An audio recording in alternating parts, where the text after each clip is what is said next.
You okay? Huh? I thought I was going to see Jesus. How do you get in there if you're not in a boat?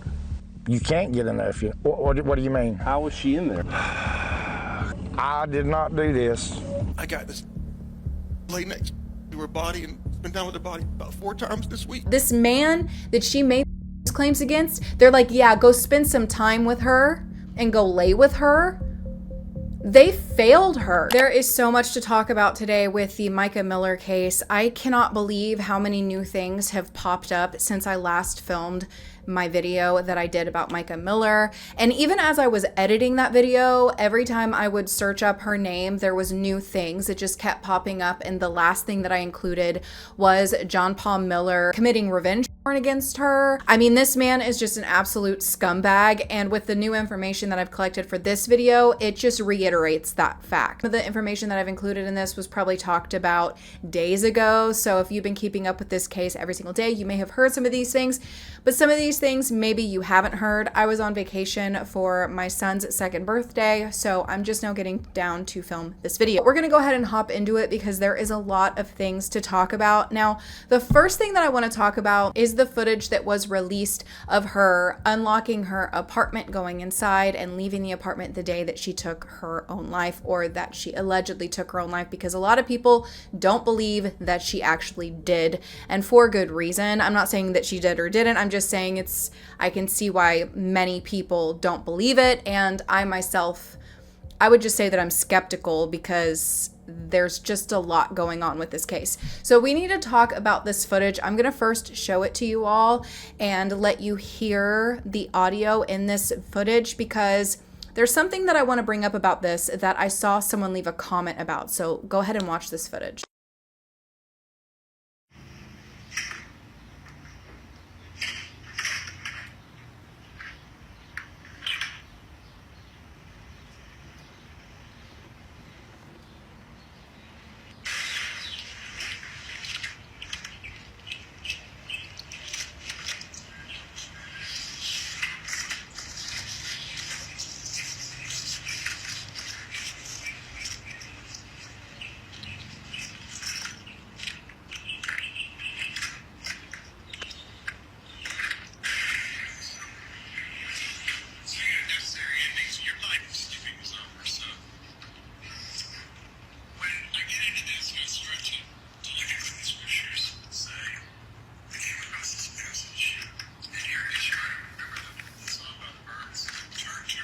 People discovered that she is listening to an audiobook called Necessary Endings by Dr. Henry Cloud. He's apparently a Christian author with lots of books about boundaries and marriage and relationships and leaving damaged relationships behind with steps moving forward. Another person said she's listening to Necessary Endings by Dr. Henry Cloud. Quite interesting, because this book is about letting go of toxic relationships and bad behaviors. It's kind of disturbing because when you look at this book on Amazon, there is a review by Dave Ramsey that is a New York Times best-selling author of The Total Money Makeover. And his review says, if you're hesitant to pull the trigger when things obviously aren't working out, Henry Cloud's Necessary Endings may be the most important book you read all year. I don't know. I find this to be unbelievably disturbing. This is what she was listening to that day. This just gets even more messed up the more that I read what this book is about.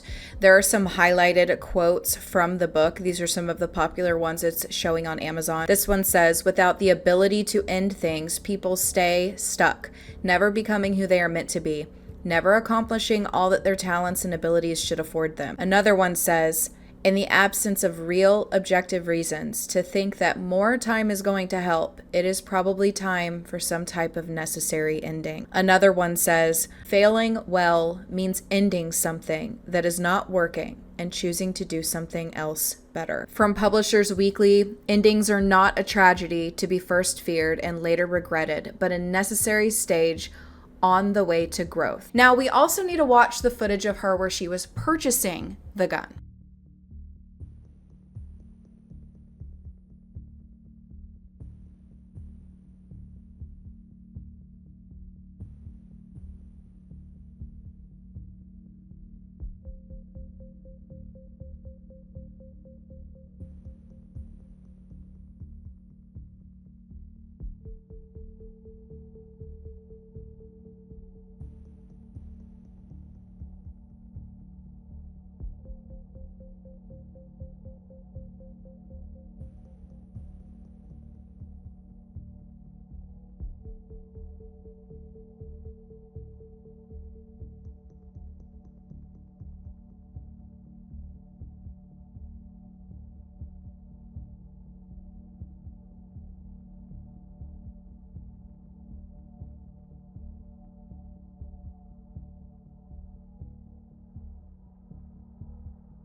Many people have brought to everyone's attention that in this video, she looks a little bit paranoid. She's looking around, looking behind her. It's like she's looking to see if someone followed her.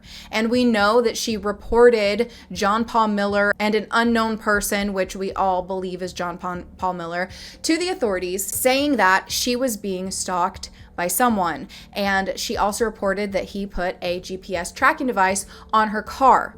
Okay, now he has since come out and admitted that he put this device on her car. He has spoken out of his own mouth, yes, I did do this. And you know what he said was his reasoning behind putting the GPS tracking device on Mica Miller's car? He said that he did it because he wanted to see her location, track her, and make sure that she wasn't going to go and buy a gun. I find that to be interesting.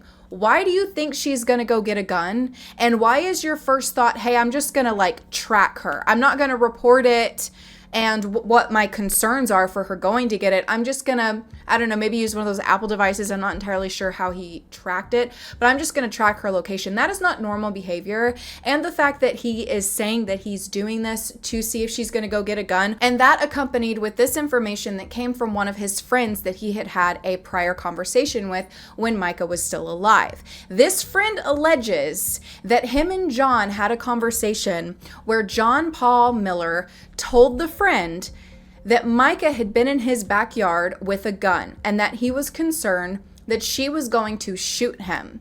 And his friend said that the thing that he thought when he told him that, why would she feel the need to shoot you? Like, what did you do where you think she would shoot you? Like, there's some missing context to why you're afraid she would do that in the first place. When you have friends who are around them, who are showing concerns and having questions, like, what did you do? It raises some red flags. So there's some history here with John Paul Miller being afraid she's going to shoot him, a friend asking why would she feel the need to do that, and the fact that people around Micah, her family and friends, said that if I'm ever found with a to my head, he did it. Okay? That with the fact that her father said that she told him she was going to go get a gun for protection, and the man that she bought the gun from at the pawn shop said that she told him she was getting it for protection, as she's looking around worried someone is going to pop up behind her. What happened that day that sent her there to get that gun? All of that with the fact that the scene in which she was found, the scene of her death, there's some weird stuff about this, okay? Very weird stuff that just doesn't make sense. Now, I need to paint the scene for you here. I'm going to show you this video. This is where she was found. The body of Mica Miller was found in Lumber River State Park, an hour and a half from her home in Myrtle Beach.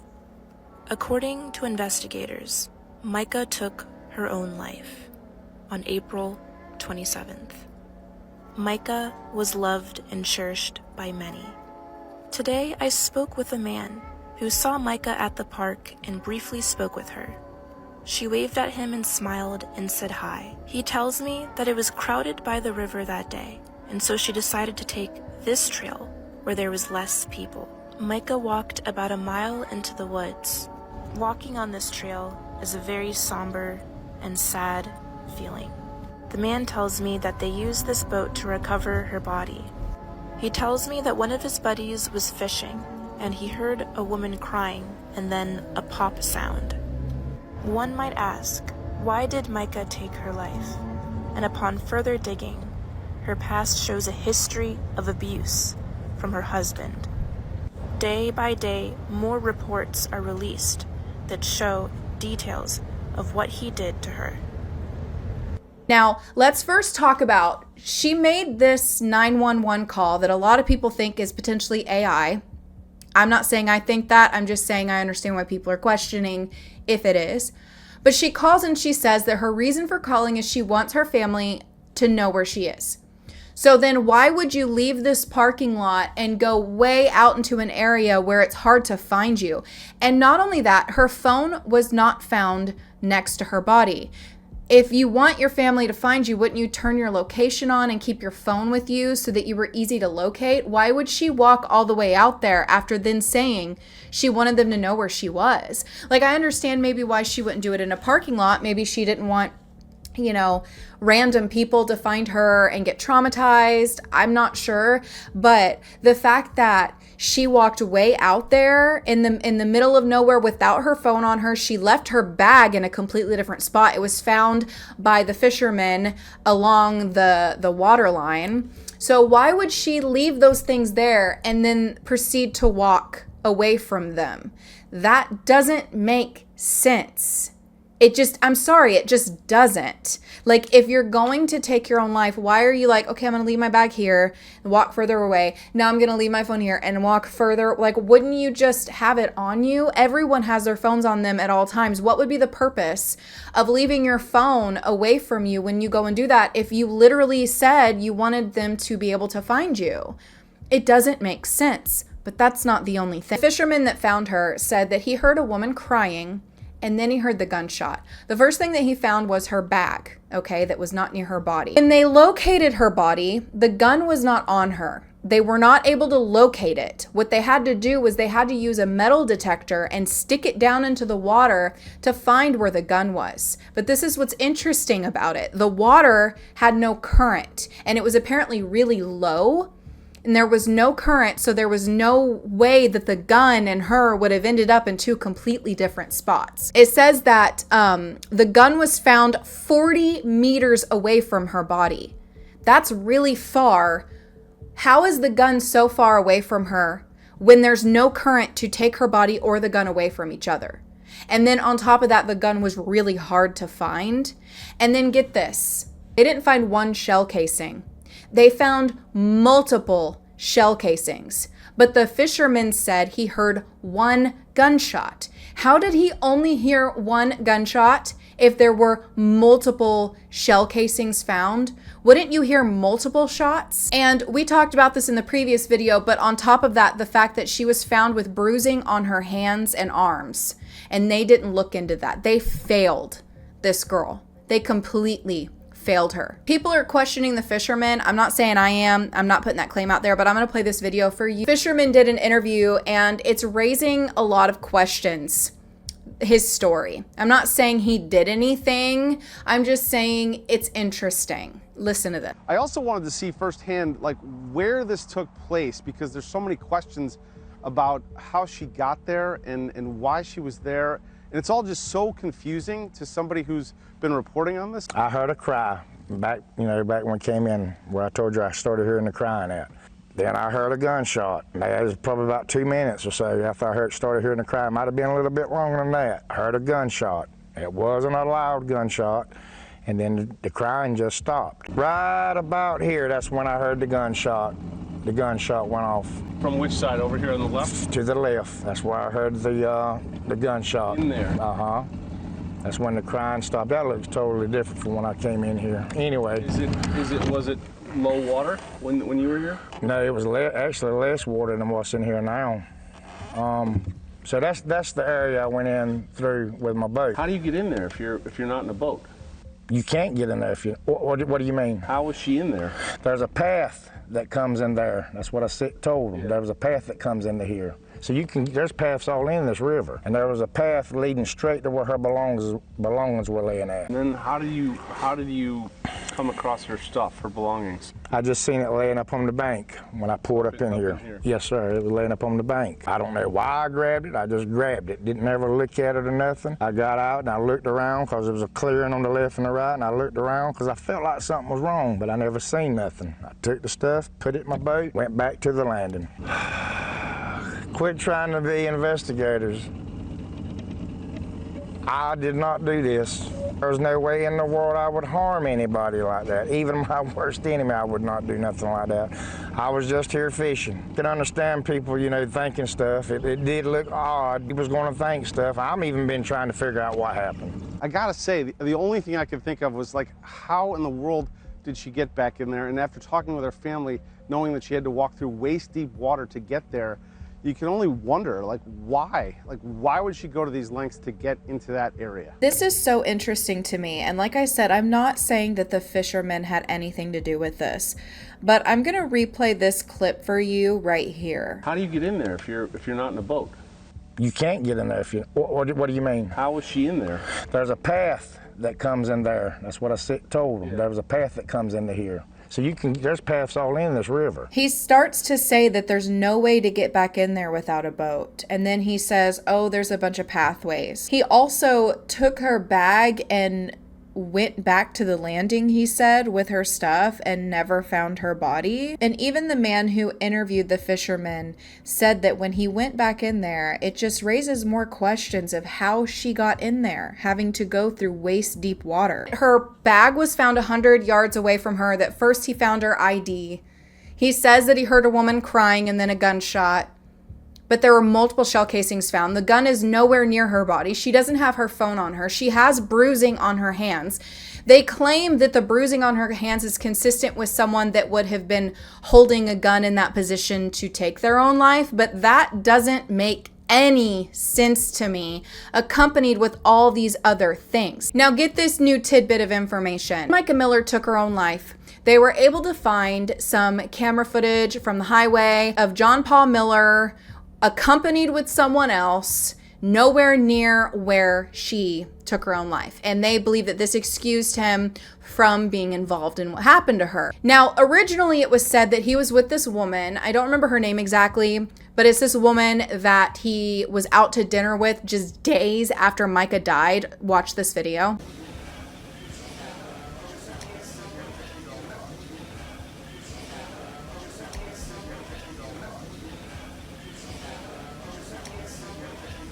I also want to note that in this clip, he is quite literally looking up stuff about Mica Miller because you can hear him say a significant development. The fact that in this clip, he is actually looking up stuff about what was going on and reading about it. And it also looks like he has a smile on his face while doing it. Y'all, something ain't right. So this woman he's smiling with, he's having drinks with, he's out to dinner with, this was allegedly his girlfriend, and it was alleged that was who he was accompanied with when he was seen in his truck. But his father has come out and said that John Paul Miller was not with her in the car that day, and she also came out and said that they are not dating. So who was he with in the truck that day? And on top of that, this really gets me. This really gets me because this is behavior from someone who is trying to hide something, and I don't care what anybody says. This is from someone that is trying to hide something. All of this is going on, right? Where Mica Miller is dead. People are questioning John Paul and his involvement in it and his potential involvement in it, the way that he treated her, the abuse claims. And in the midst of all of this, there's funeral going on. There is a memorial service going on. He's being accused of all these horrific things. He goes and he gets a new truck. You're telling me that in the middle of mourning the sudden death of your wife, you are going to go in a car lot, pick out a truck and sit in a dealership and sign papers. I've done that before. That is a process. Sometimes you are in there for a long time. And I can tell you right now that if I lost my husband in a horrific way like this, the last thing on my mind would be, oh, I'm going to go get a new vehicle now. Are you kidding me? I don't see enough people talking about that fact, but that is weird to me. Okay. Now there are some people who have said, oh, he didn't get a new truck. He just had it changed. That I guess there's similarities. There's new rims and like the stripe thing on it is gone, and that he didn't go get a new vehicle, that this one was just modified. His neighbors said, no, it's a different truck. It's a completely different truck. His neighbor said that. But let's just humor the fact that maybe he did get a remodel of his truck done. Okay? If that's the case, why would you also do that? Okay? If it is the same truck and you just lost the love of your life and you're so sad and you're mourning the loss of her, why are you going to be like, oh, I'm going to go get some new rims and I'm going to go, change my truck? No. Both things, weird. Not normal behavior from a husband that loves his wife. That is not normal and that is not okay. And there is something wrong with this man and there's some murky waters here. Okay. And we're all looking at him under a microscope right now. And he looks dirty. His hands look red. Now, there's some more bizarre things to talk about here. Before Mica Miller died, John Paul Miller filed a harassment claim against her for posts that she was making on Facebook. I'm going to read some of this to you right here. We're going to go over this. Okay, it says in this harassment claim that John Paul Miller filed against Micah, it is a phone report. It says he is being harassed on social media by text by his wife and her family would like to make a report about it. This was on March 27th. Actually, a month to the day that Micah was found dead. John said he was being harassed by his wife on social media. They looked at his wife's Facebook post where she talks about abuse. There were no names mentioned and no intent or harassment on the social media platform. John had no texts or proof of harassment and was advised by RO to block any further social media from his wife, and he was also advised to not look at her page since it upset him. John stated that he was a pastor and he was worried about his reputation. RO advised that he could give us a call back if he was being harassed, but that there was no evidence of that in his claim today. So this police officer tells him, like, just stop looking at her Facebook. Like, what are you doing? Like, if you're so bothered by what she's posting, stop looking at it. But keep in mind, this is probably the situation where John Paul gets all mad and then he goes and takes a topless photo of her and posts it to the internet to get revenge on her. He's trying to file a harassment claim against her and they're like, what are you doing? Like, just block her. Stop looking at her shit. And then he's like, oh, okay, well, I'm just going to post nude pictures of her then since the police aren't going to do anything. I'll literally yell this into oblivion. I will say this as many times as I have to say this, and I've always said this. If you don't want people to talk about the bad shit that you've done to them, then do not do that stuff. Don't do bad things to people. Don't hurt people. Don't abuse people. Don't do things to people that you don't want other people to know. Because you can't then be like, oh, we'll stop talking about it. That's not how life works. Not only did he abuse her behind closed doors, but then he made her feel like she was trapped and like she wasn't able to express what she had gone through and have a support system. I mean, there's this video of him at his church and literally yelling to his congregation, like bitching, complaining about her, going and talking to other people about their marriage problems, as he's literally talking to his entire congregation about it like he's at some sort of therapy session. Now, we need to kind of go into this a little bit deeper, but I need to be very careful with what I say because YouTube doesn't like certain words. So I'm going to have to be careful with how I word this. But now there are some allegations that were made against him that I kind of talked about briefly in my previous video that is claiming that he would take Micah and have homeless men off themselves on her. Is that the right way to say that? I'm not sure how else to say that without upsetting YouTube here, but he would have homeless men like get off on her. And his ex-wife also alleges that he had a sex doll of a 4-year-old. It is not hard for me to believe the claims of the word that I can't say, the P word that I can't say. It is not hard for me to believe those claims because when he met Micah, she was actually 10 years old. It was originally said she was 14, but she was 10 years old when he met her, and he groomed her entire childhood and teenage life to be his wife to continue to abuse. It's disgusting. So for his own ex-wife to come out and make these claims against him and to say that he had these issues, This man needs to be locked up. And I have such a serious issue with how the authorities handled this situation, because Micah made numerous harassment claims against him and reports. She talked to police officers about his behavior. She talked about how she didn't feel safe. There are numerous witnesses who say that if she ends up with a gunshot wound to her head, that he did it. And they still allowed this man to go see her on multiple occasions and be with her body. And he said he laid with her body, with her dead body. He laid with her. That is severely messed up. Time to look down here yet, but I got this lady next to her body and spent down with her body about 4 times this week, and each time it still didn't hit me. I thought she was going to wake up, you know. I even tried to raise her from the dead one time this week. And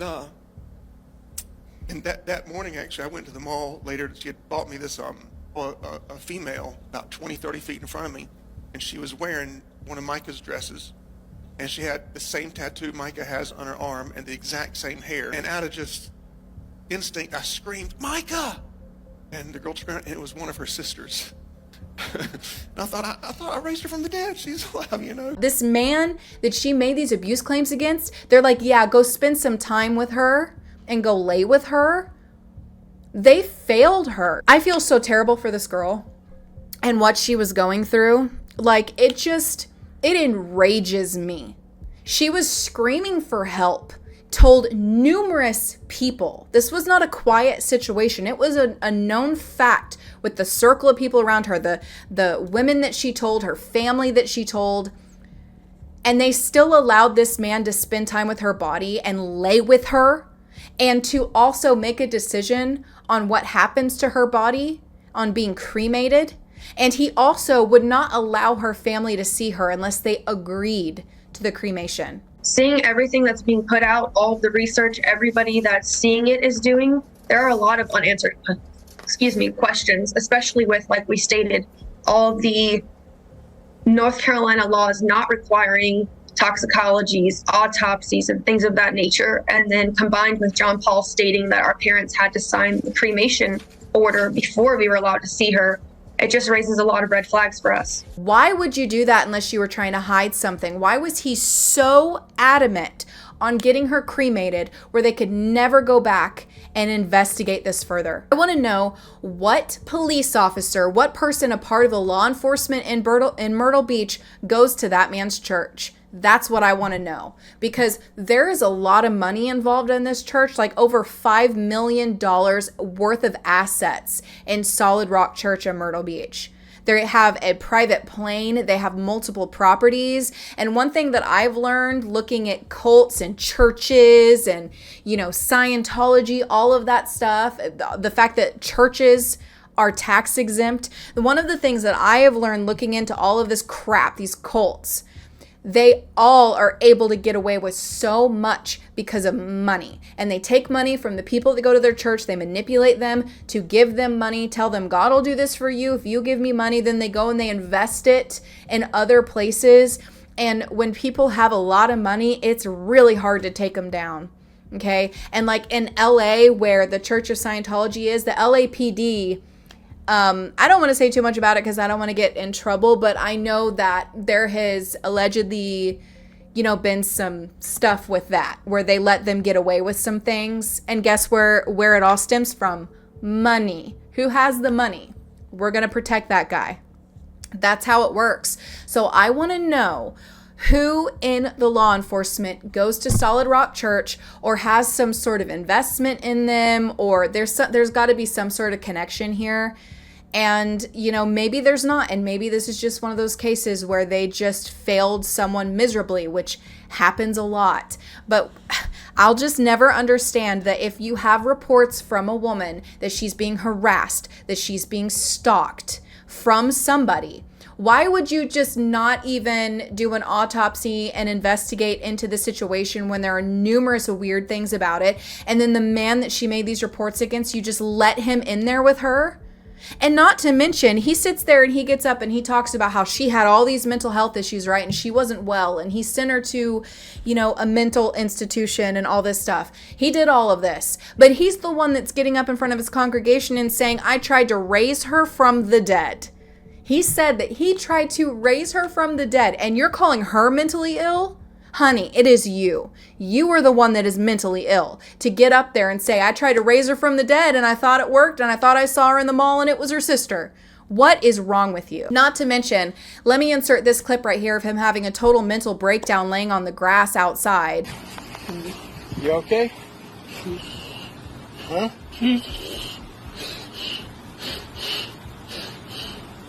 You okay? What's the matter? Huh? What's the matter?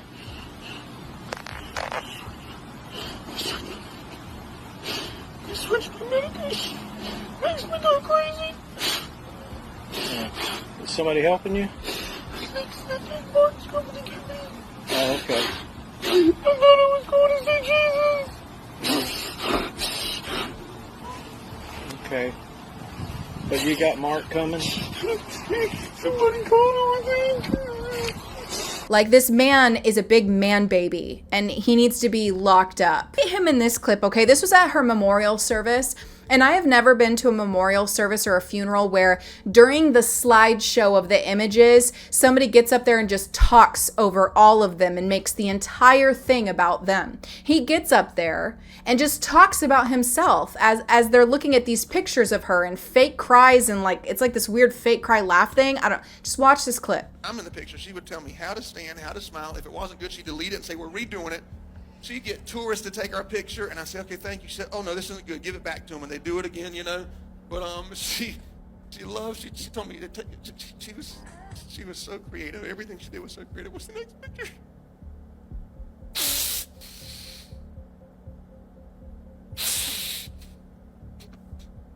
What's the next picture? She'd stop. We'd be on the way to like a show or something. She'd say, stop, I gotta get a picture. I said, we're gonna be late. She said, I don't care. What's the next picture? Next picture. So one of the things she did for me is I'm a comic guy, right? So this is things she did that was just out of the givingness of her. She dressed up like Mystique, the last one. So the next picture, she loved this picture. She thought that was the funniest picture in the world.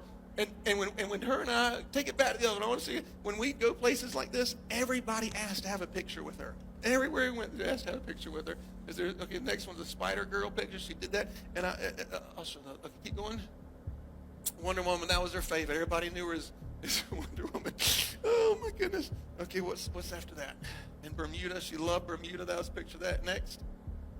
Oh, so Micah loved doing dangerous things as well. So she loved skydiving, and she would beg me to do these things with her. I mean, he even talks about all these things that she did for him, right? It was all about what she did for you. And before I wrap this up, I'm going to read some text messages to you all right here in a voiceover of some of the things that he said to her in text messages that were revealed by Micah's dad. This is a text message that John sent to her family after she was found dead. This is what happens when you try to encourage someone to divorce the person they love and tell them they don't need medicine and they are not mentally ill when they are. Good job, Francis family. Is this how you speak to a family who just lost their daughter and their sister? Micah's dad also shared these text messages where he says, I'm armed, I'm ready. And she said, armed? And he said, Micah can fix all of this. She said, this doesn't help anything. Threats and intimidation only make matters worse. He said, I don't care. Driving, can't text. Thanks. Micah says, if you come here, the cops will be here waiting. If you stay home, they don't need to be involved. You can't make a threat about being armed and come to my home in the middle of the night. That's not safe for anyone involved. And he says, fine by me. This is a picture from Micah's phone. She had John Paul saved in her phone as Honey Baby. He says, my blood is on you and my kids will know I couldn't take it without you. All you had to do was come home to me, but you wouldn't do it. I'm done. All you had to do was love me enough to drive home to me. You don't don't even care that much about me. I love you, I'm sorry. Tell Sierra I'm sorry. All of this started because of one bad decision a month ago in Colombia. If I could turn back time, I would.